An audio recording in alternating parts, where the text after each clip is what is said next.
Assalamualaikum warahmatullahi wabarakatuh. Hai teman-teman, udah makan belum? Kalau belum makan, makan dulu, lalu cari posisi yang enak dan selamat menonton. Oke teman-teman, perkenalkan nama saya Muhammad Irfan dari Prodi Teknik Elektro dengan NIM D400190085. Saya dari kelas E, Praktikum Elektronika Analog Lanjut. Jadi di sini saya ada tugas besar Elektronika Analog Lanjut semester 3. Dan di tugas besar ini saya akan mensimulasikan dan menjelaskan tentang rangkaian yang ada di sini. Jadi rangkaian yang ada di sini terdiri dari rangkaian komparator yang dihubungkan dengan rangkaian penguat daya yang di sini menggunakan penguat daya kelas A, dan terakhir menggunakan rangkaian filter aktif yang berjenis bandpass filter atau filter rentang ya.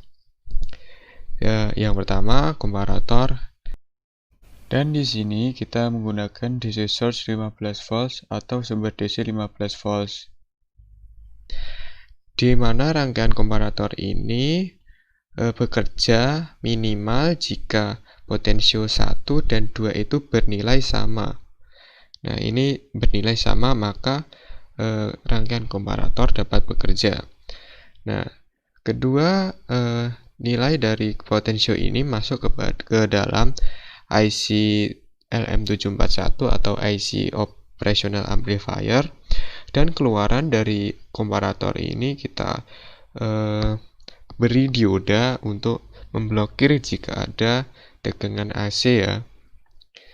Keluaran dari komparator ini kita hubungkan dengan potensio yang pertama, dan potensio ini digunakan untuk sumber input dari penguatan daya ini ya. Nah, untuk melihat berapa sih nilai volt dari keluaran komparator, kita menggunakan DC voltmeter yang dihubungkan setelah potensio ini ya. Nah, lalu kita masuk ke penguat daya ya.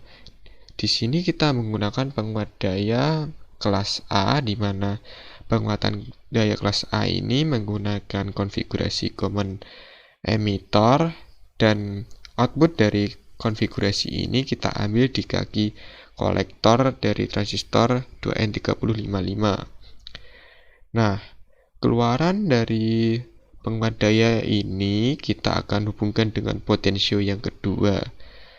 Potensio yang kedua ini kita jadikan sebagai input untuk rangkaian filter aktif ya guys. Dan di sini rangkaian filter aktif kita menggunakan jenis bandpass filter, di mana bandpass filter ini terdiri dari rangkaian high pass filter dan low pass filter, di mana ini rangkaian high pass filter dan ini low pass filternya. Untuk IC ini kita menggunakan sumber DC 15 volt dan sumber DC 15 volt tapi bernilai negatif. Dalam bandpass filter ini kita menggunakan IC LM741 atau LM op-amp ya. Nah, di sini kita menggunakan osiloskop untuk memantau dari 4 keadaan. Yang pertama yaitu keadaan output dalam komparator ya setelah dioda, kemudian keadaan setelah keluaran dari sinyal generator, dan yang ketiga keluaran dari penguat daya, dan yang terakhir atau yang keempat keluaran dari filter aktif itu sendiri ya. Oke, langsung saja kita apply. Nah, di sini dapat kita lihat bahwa channel A atau yang berwarna kuning ini bergaris lurus ya, terlihat garis lurus. Nah, sehingga dapat kita tarik kesimpulan bahwa keluaran dari rangkaian komparator ini adalah DC murni. Nah, tapi ketika volt per diff-nya kita kecilin, maka akan terlihat gelombang sinus. Nah, ini kenapa kok bisa begini? Jadi ini karena pengaruh dari sinyal generator di sini ya. Meskipun kita sudah pakai kapasitor lalu diberi dioda, namun tetap saja ada sinyal sinus ya. Ini bisa dibilang sebagai kebocoran sinyal sinus. Oke, lanjut di channel B atau channel yang biru ini. Channel B ini kita hubungkan dengan keluaran dari sinyal generator, di mana sinyal generator ini berfungsi untuk membangkitkan gelombang AC ya, sehingga AC ini bisa disebut AC murni ya, karena keluar dari sinyal generator. Nah, untuk channel C ini atau yang gelombang merah ini dapat terlihat bahwa gelombangnya berbentuk sinus sempurna dan terjadi pembesaran ya di sini. Itu karena potensio pertama ini kita setting ke keadaan high ya, dimana inputnya juga semakin besar. Nah, dapat terlihat bahwa adanya penguatan dari gelombang B ini ya. Dan ini gelombangnya dikuatin, namanya juga penguatan ya, pasti kan outputnya semakin besar. Selanjutnya untuk channel D yang dihubungkan dengan rangkaian filter aktif, kan ini rangkaian filter aktif mendapatkan input dari outputan penguat daya kelas A ya. Dalam potensio 2 ini kita setting ke kondisi low atau dengan settingan 25%, sehingga gelombang keluaran dari rangkaian filter aktif ini tidak akan bisa melebihi dari rangkaian penguat kelas A ini atau penguat dayanya ya. Nah, dalam rangkaian bandpass filter ini akan memblokir frekuensi di bawah nilai cutoff dan memblokir frekuensi di atas nilai cutoff. Oke, untuk mencari nilai cutoff kita menggunakan rumus ini, yaitu menggunakan rumus 1/2pi kali C filter 1 kali R filter 1. Nah, ini untuk rangkaian HPF. Rangkaian HPF yang ini. Nah, untuk frekuensi rangkaian LPF yang ini ya, sama seperti yang atas, namun kapasitor filter 1 diganti dengan 2 dan resistor filter 1 diganti dengan resistor filter 2. Nah, dalam perhitungan ini frekuensi HPF kita mendapatkan 752,5 Hz ya. Nah, untuk frekuensi LPF-nya kita mendapatkan 22.575 Hz. Jadi, nilai cutoff dari rangkaian BPF berkisar dalam rentang 752,5 Hz sampai 22.575,1674 Hz. Nah, untuk membuktikannya langsung saja kita simulasikan apakah perhitungan ini kita benar ya. Dalam perhitungan nilai bawahnya kita mendapat 750 sekian. Nah, kita akan mencobanya ya.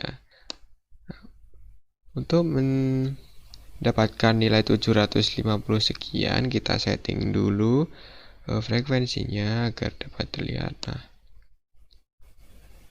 Nah, ini 600 Hz ya. Kita setting dulu sehingga dapat melihat gelombang yang lebih enak dilihat ya.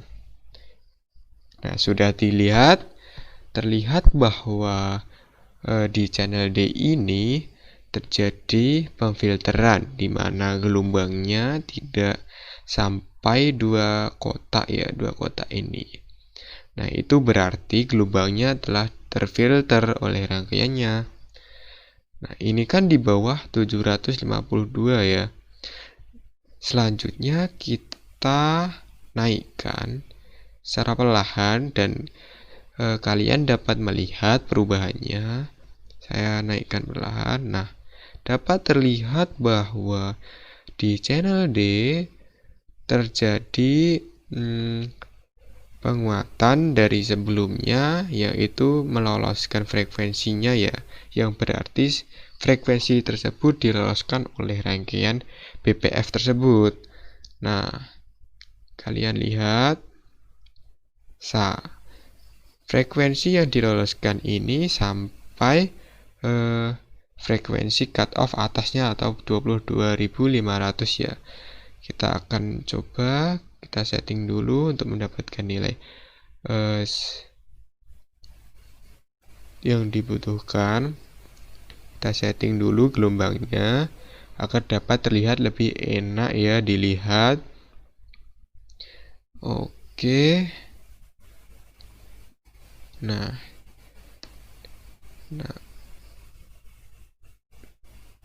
kita mencoba dari nilai dalam rentangnya ya.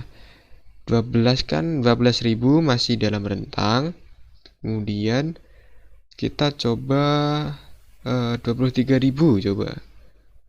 Atau 25.000. Oke.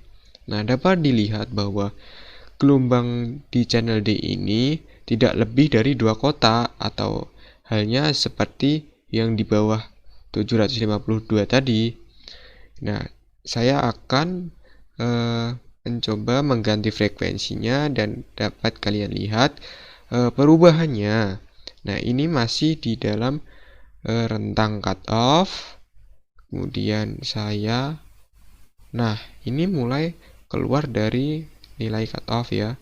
Nah, ini dapat dilihat di channel D bahwa gelombangnya akan semakin kecil atau sudah difilter oleh rangkaiannya. Jadi seperti itu ya. Jadi mungkin itu saja yang bisa saya jelaskan kepada kalian.